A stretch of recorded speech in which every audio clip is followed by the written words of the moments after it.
welcome to Choices Global, a production of First Assembly of God, Worthmanville, Georgetown, Guyana. As we continue to cultivate conversations that are pertinent to nation building, our topic for today is Growing Guyana's Economy, Youth Engagement. Today we are recording in the hilly sand and clay belt region of Guyana. And our panelists are, starting from my right, Shumar Thomas, an electrical engineer by profession and a manager of 3 businesses, 2 of which he owns. Adiel Rochevelle, an actuarial analyst and a graduate from the University of Guyana and the University of the West Indies. Martin Messiah, a digital consultant with a global footprint. Joel Lee, a marketing manager who has a passion for national development. And LaShonda Kelman, a final year medicine student at the University of Guyana. And last but not least, your moderator, Samantha Edwards. So, continuing exactly from where we left off our last episode, panelists, I would like to start you off on this question of foreign nationals.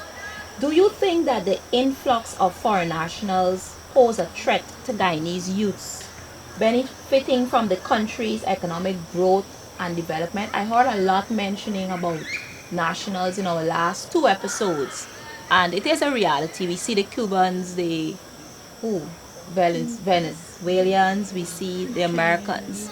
What are your thoughts on that? Well, when I think about them being a threat, really and truly, I believe in the initial stages of our growth in the oil and gas sector, there may be a predominance of nationals in the key positions. However, I believe as we continue to grow in this sector and as more youths take opportunities and positions, it wouldn't be an issue of whether or not we would have to worry about foreigners. However, it heavily depends on us, the youths, the persons between ages 15 to 24, taking responsibility, ensuring that we are qualified, setting ourselves up in a position. So, in regards to them being a threat, I believe that it solely lies on us. Do we want them to be a threat, or are we going to ensure that Guyana, the future of Guyana, is in our hands? I think it's an interesting way to look or to answer this question would be it's about the gatekeepers and it's about the processes that they use to bring in that sort of external human capital, the people from outside with the expertise. Remember, these people from the outside are going to be coming in with not only expertise, they're going to be coming in with energy, they're coming in with hands to work. It's giving us more productivity as a nation, and it's also they're going to be bringing their culture, and they're also going to be bringing their capital too. Apart from their human capital, they're actually going to be bringing in their resources. So it's about how do we prepare ourselves for this? How do we, as young people, see ourselves in a nation that might end up, it could end up like some of the countries where most of the persons in the workforce are not from that country. Imagine if you have 10 million persons in Guyana and 1 million of them are Guyanese. Are we prepared to explore a reality like that? And imagine the kind of opportunities that would be able to develop when you're able to attract persons, for example, in the hospitality industry, who have done work at 5-star resorts or 5-star hotels from across the world, and they decide, or the brand decides to come to Guyana and they bring their best, and the bravest to the new country. Because remember, Guyana has never really been heard before within certain conversations, and imagine those sort of people coming to our country and just interacting with the young people, inspiring them, not only inspiring them, that they could grow financially, but transforming the way that they think. And I'll highlight this other point. When you interact, for example, I've interacted at different levels, like for example at the academic level, with persons from across the world, and you realize that not only all of us might see the same problem, but have different solutions to them based on our upbringing, based on the countries we're from, how we interact with people. And if young people are able to see paths that they've never seen before, and they're able to mix and match and blend the best from across the world into their solutions, it could help us to not only grow faster, it could help them to be more able to develop, it could help them to be better workers, better leaders, better owners, because they're going to have access to more knowledge, more insight, and they'll be able to benefit from more opportunities from a larger population being in Guyana. The Supporting reality what of oil and gas is we need foreigners. We need them. So we now have to position ourselves not from a position of begging, but rather as partners, because we need them in every aspect. We need them to be a part of our education system. So the young people who are now in high school, who are now in grade school, so to speak, are exposed at an early age the different languages that are going to be coming to the land. We don't want children coming out to school who do not speak at least three languages. That should become mandatory now, because we already have them here. They're parts of Ghana, just on Regent Street and Rob Street. You need to learn Portuguese. You need to learn Spanish, right? And that's just in Georgetown. And it means, therefore, our leaders have a responsibility to those of us who do not necessarily have the opportunity to lead at this time, to put the necessary systems in place for that to happen, so we can bridge that gap, because the young people are like sponges, and we just need to guide them in the right direction. Guidance is necessary. We need the foreigners, but the foreigners need to position us so we can be able to take over completely in the future. very well put, very well put. Supporting what Martin and Lashonda would have said. Do I see it as foreigners coming together as a threat to youths? No. But what they would have mentioned, it's honestly a decision of perspective. How do you see it? Do you see these persons as coming here to take away your jobs, or do you see it as an opportunity for you to develop yourself? And I see it as the latter, an opportunity for you to develop yourself, not as something to say, hey, they're going to take away from what you might have achieved or earned. I see it as a plus. One example, recently we had the oil conference. My services were procured to do some TV stands for a company. Stands were done well, TVs mounted and everything else. After it was completed, while I was getting some other work done, one of these same foreign nationals who was involved in the oil and gas sector, involved in telecommunications sector, saw it. Saw a product that was built, created, constructed in every aspect in Guyana. Saw it, liked it. On the spot, procured our services to do another. And not only did he procure our services to do another, but like I said, he's a part of also the telecommunications sector, which is aligned with another business of mine. Something as simple as that. I was able to earn a contract to do work on his house. Massive Wow. building, 4 stories. And I said, his house, Yeah. 4 stories. Wow. And it was nothing but God. Don't let me take any credit of my own, right? But being there, being able to put forth what you have in you as Guyanese, my recommendation is see it as a plus. Put yourself out there, align yourself with these people, even if it's just to go, just to learn, even if it's just to go, just to hear what they might have to say, develop a different perspective on the matter. Therein lies opportunities for training. Because this instance, my business had an opportunity for me to grow or to gain another client. It also provided opportunities for me to now, in the near future, be able to support their telecommunications aspect, training of which they will be willing to facilitate.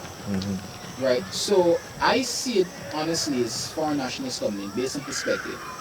If it is that you see it as a threat, shift your perspective of how you can utilize this as an opportunity to grow. Right. And also, building off of what Joel would have touched on with the government putting the proper systems in place. But this is more of a futuristic look so that if it does present as a threat, how do we minimize it? I think tackling the education sector would be the one that would have the most, that would be most impactful. Sorry. So they would have to adjust curriculums, obviously in the high schools. Also, the University of Guyana will to encourage when you would have already put those systems, those introductory systems into different programs that would be related to oil and gas. You actually can transition smoothly at the University of Guyana. You don't have to go outside for the requisite education. You can get it right here. So, and obviously they would have to utilize their partnerships to do it properly. So yeah, that's another way the government can capitalize on the opportunity too. But that's more futuristic because currently I don't think we have the resources to do that or put that in place right now. If I may even add to that, as much as Adiel would have said it's something for the future, I do believe that there are things that our government can do now. The first thing I believe that we should be looking at is shaping the minds of our young people. As Joel earlier said, the 10 and the 15 and the 20-year olds are the ones who are going to be the shakers and the movers of where Ghana really is going to be in the near future. Now, if it is that a 10-year-old, when I was younger and you were asked what is it you wanted to become, there were very few jobs you took.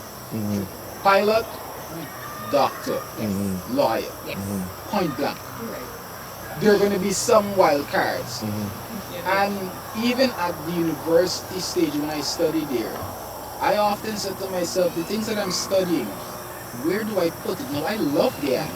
I honestly do not want to go and work and give my time, my effort, anything I would learn to any other nation. That's my personal preference.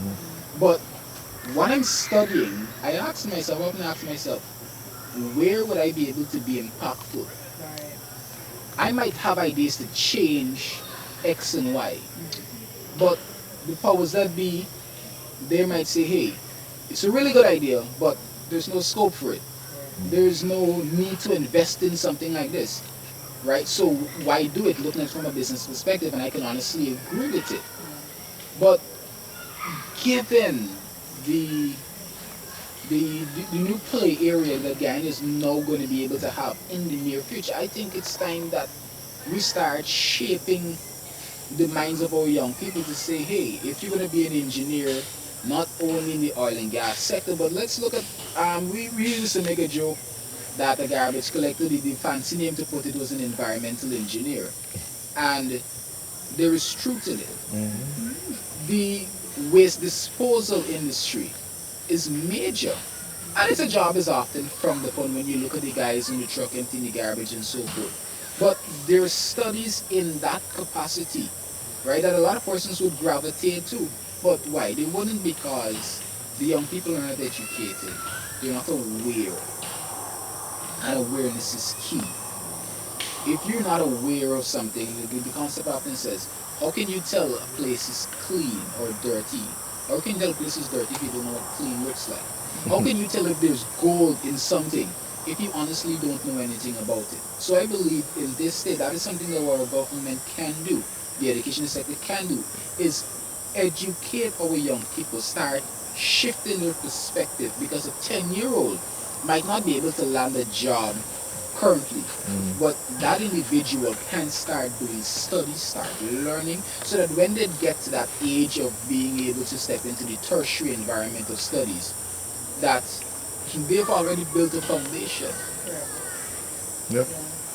Like you rightly said, it's interesting that you reference garbage collecting. I have a colleague who I thought you were just gonna say that's what you were aspiring. what is like, but my colleague is aspiring to do that in terms of garbage collecting, and she said she would focus on collecting garbage just from restaurants, specialized garbage collecting, because there's going to be a boom.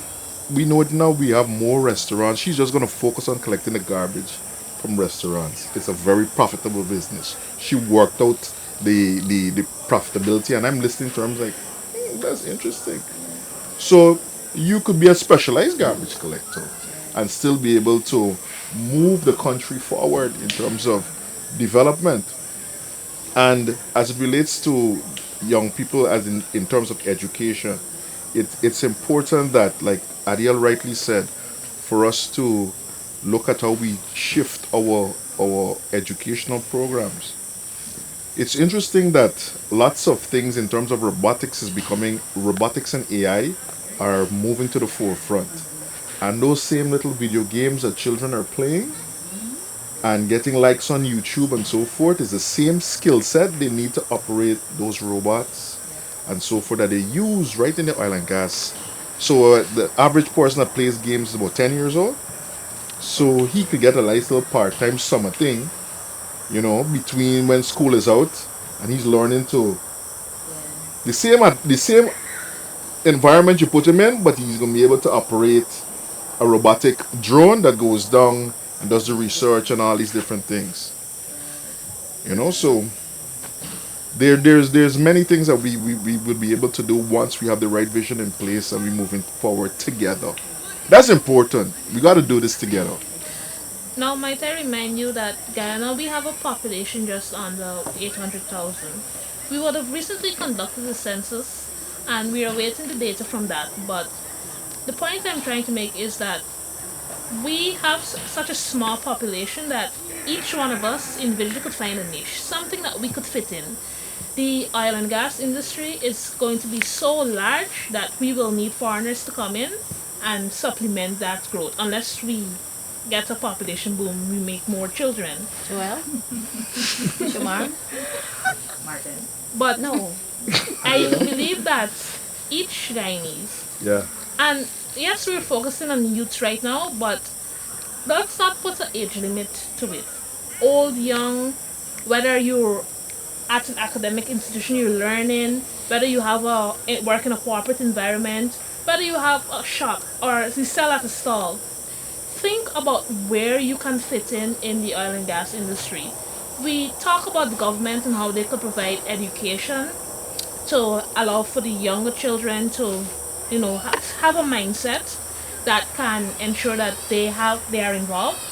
But even the adults, even the old children, those who have already passed through the previous or current education system, there is no limit to what you can do. We have our phones, we have the internet, we have Google. Search it up, read, learn. We don't just use technology to go on Facebook or TikTok and watch some funny video. Expand your horizon.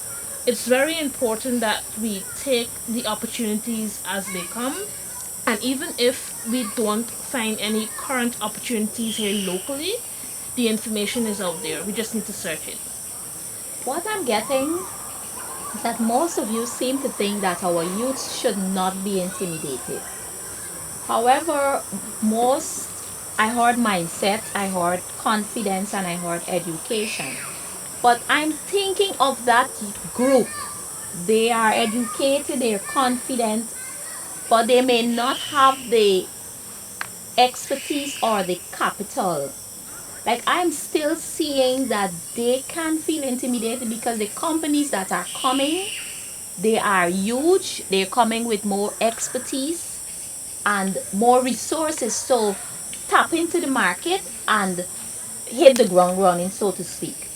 So what do you think there's sufficient resources or institutions or even our government that have programs in place that can help that group of people? I will say point blank yes. Truth of the matter is, of course, there can be more, but is our government rather doing anything? Yes, you have Small Business Bureau. Now they give grants. It's not a case where every one that walks you the door and say, "Hey, I want a grant, I can get it," right? But the grants in which they offer, there are a few boxes to check, and this is just general basic stuff, basic compliance information, a basic business plan that you would do with any other financial institution to get a loan. They also offer loans in the excess of, I believe, maximum amount is about 20 million Ghana dollars or something there, but which is it is heavy. And if you have a business plan to support same, you get that done. And they don't only just give you the capital that is necessary. They offer tons of. They have business incubators. They have a process that I would term iron sharpens iron, basically, where they're going to ensure, and even before you get the loans, you are subjected to going through this training so that you know how to do financial management, how to manage resources. You have the general banks. Now, banking institutions in Guyana, they they generally not, most persons don't always achieve that loan because of the fail rate of businesses in Guyana. So there, and also because of lack of collateral. Two main reasons why the major financial institutions. But Small Business Bureau, you have also the Go Invest initiative. You have iPad, iPad. right? They are a lot, and over time, there's also Center for Local Business development. Center for Local Business Development. That company in particular, they have about 9,000 registered businesses globally. Because of the laws that were put in place in Guyana, within the previous session we did, one of the questions was, are there systems in place to ensure that local companies get that preference? And the general consensus was yes. Center for Local Business Development, as a Guyanese company, you're going to have first preference to the foreign nationals regardless of which area it is. Also, there was a law passed, I believe, 2018, 2019, somewhere thereabout, that 20% of all governmental contracts in Guyana must be, or not must, but once there is businesses that fall within the necessary prerequisites. But let's say a building is going to be constructed in Guyana by the government, and you have contractors registered with Small Business Bureau. 20% of all these contracts must go to the persons who are registered with the Small Business Bureau. So yeah, I believe that there are um, institutions in place to support businesses. And and even across the Caribbean, there are also organizations like the Caribbean Development Bank that has a number of interesting programs where they train people, young people from all across the region, and they connect them with trainers from our region, also with trainers, some from Europe, some from, yeah, I believe Europe is the majority of where the trainers come from, some from North America, some from Canada. You have organizations like the Caribbean Export Development Agency. These are agencies that are not only based on Guyana, but these are organizations that Guyanese could reach out to for training because they run different trainings. Some of them are within the creative sector, but many of them are within the creative sector. Many of them are also within cottage industries. For example, if you have a business manufacturing local belts or producing honey or different kind of businesses, the different specialized training programs that help to make you more competitive. So don't just look, because you're Guyanese, you don't have to get training from an institution that is Guyanese. You could get training and exposure from institutions that recruit Guyanese or institutions that have programs that Guyanese could apply to all across the globe. Any idea on the prerequisites for reaching out to these institutions? Do you have a phone? Can you send an email? Okay. Can you do an application? You know, it's many different institutions exist, and all of them have different prerequisites. And some of these programs aren't like 4 years long, like a normal degree. Some of them are maybe for a few months or even just a few days. And each one would have their own different step. But as Lashonda said, if you have a phone and you could Google, these are things that you could probably use to start your journey. Okay, so just put in the work. Yeah, just try thing, as we would say in Guyanese parlance, Try it, eh? Let no man despise your youth. If you're David's age, you can kill a Goliath with God on your side. We strongly still believe that God is with us as a people, and we should be encouraged rather. Yes, it looks daunting, but I believe the young people, the youths that are in Guyana, we can take down the Goliath. And it's all connected to the purpose too. Many of us are doing a lot of work, trying to get into institutions, trying to do interesting things, running, pursuing interesting opportunities like Shamar, but some of us aren't tapping into, but we should be tapping into something that, we train a lot. We're trained since we're small, going to children's church and all that, but there's a connection between your growth and development and your relationship with God, and that's something that you should definitely pursue in order to increase your chances of fulfilling your purpose. And Alright. with all of this summed up, might I remind you not to be afraid of failure. In anything you do, there is a chance that you're going to fail. It's not whether or not you will fail, but it's how you respond to that failure. Failure is an opportunity to learn what not to do. And I so like that. we must embrace our failures, we must learn from them, and continue to seek whatever opportunity, seek whatever goal we have in mind, and go ahead making Guyana the best it can be, and taking every of our resources to benefit our country and ourselves as well. So if I can stick in here, do you think or what economic policies and or platforms exist? Or if you think we don't have, what you think can be created to help to boost our youth participation in our economic development? Like, do you think we have policies that can help our youth or Yes, yes. I think we've touched on some of this in the previous question, but yes, there are governmental policies in place that give Guyanese first preference to anything roughly in the oil industry. There are also policies in place that give Guyanese first preference to even local actors, and this is from a business perspective, even within the local businesses or anything that the government is doing, give Guyanese businesses first preference. So yeah, I do There, believe. and I agree with Shamar too. There are a number of institutions. When it comes to the creative industry again, not because it's not island gas means it's there's not other opportunities there too. There are a number of initiatives by government agencies within the creative sector. There are a number of spaces. It's just about you going out there, finding the opportunities, and if an opportunity doesn't exist within your industry, become a pioneer. Figure out how to get it done. If you fail, as Lashonda said, fail quickly and keep moving. Just don't stop swimming. Yeah. fail quickly? Yeah, if you have to fail. Embrace it, man. You have to embrace it. Failure is a part of winning.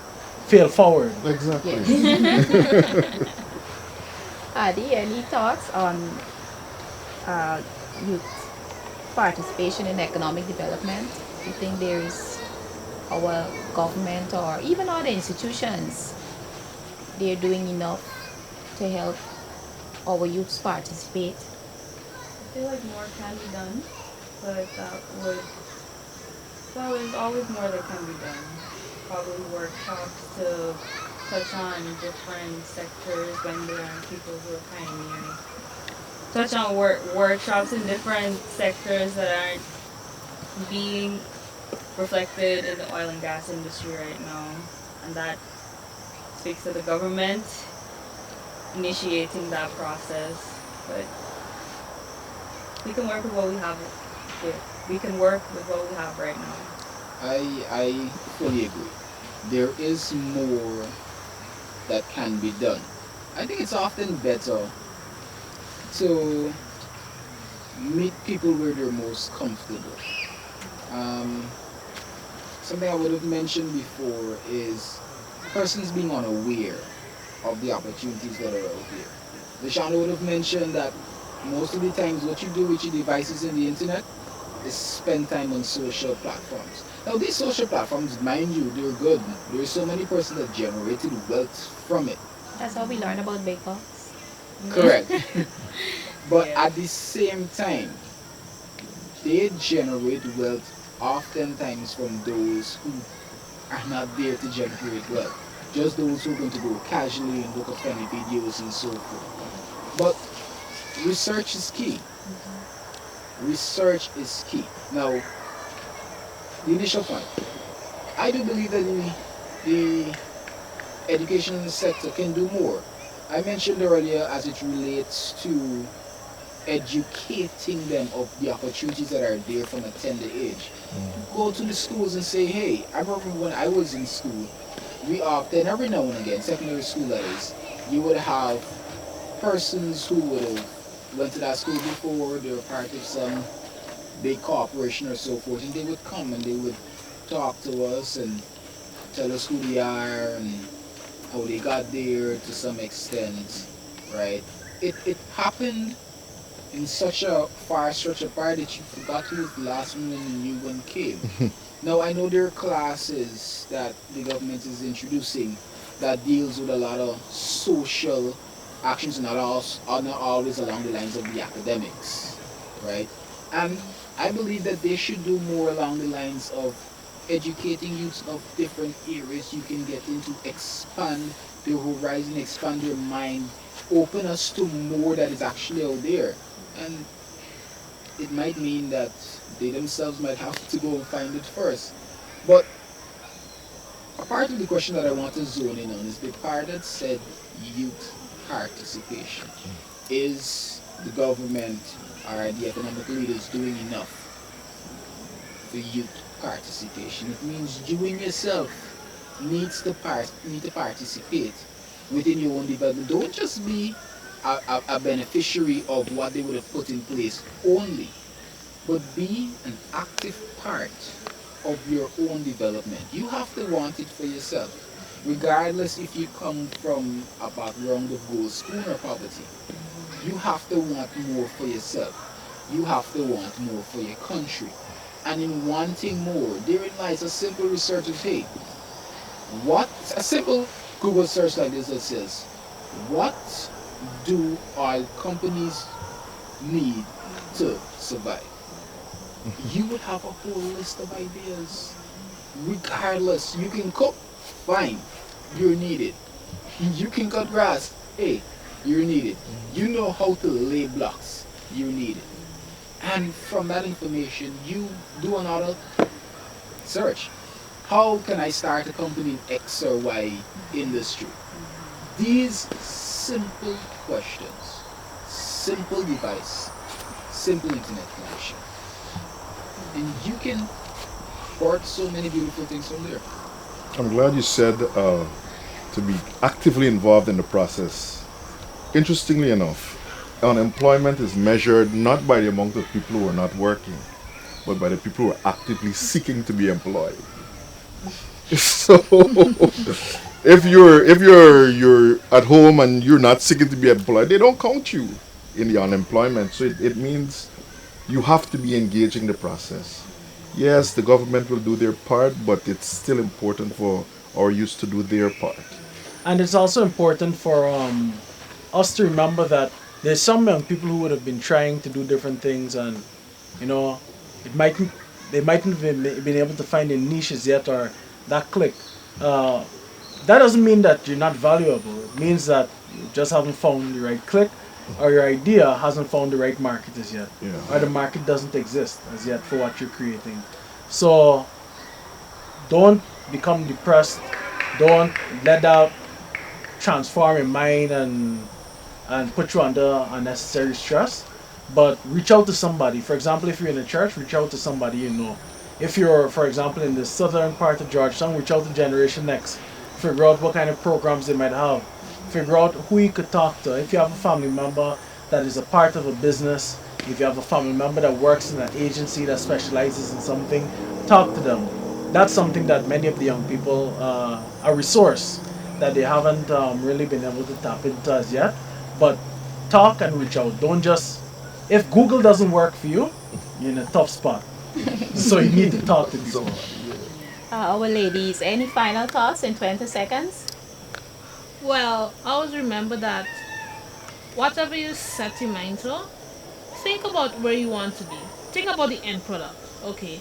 If you want to be a cook or a chef in any industry, think about where is this going to take me? Am I going to be opening my own restaurant? Am I going to be creating a food brand? And aim for that goal. Push for it. Don't give up. Remember that. Don't give up. Panelists, thank you. We are out of program time. I've pushed you today and I'm grateful that you've also weathered the nature and the outdoor with me today. To our viewers, thank you for tuning in to another wonderful episode. Remember to follow us at faogw.org and our YouTube channel, Choices Global. Until next time, remember to stay safe and tune in to our next episode on April 2nd, 2023.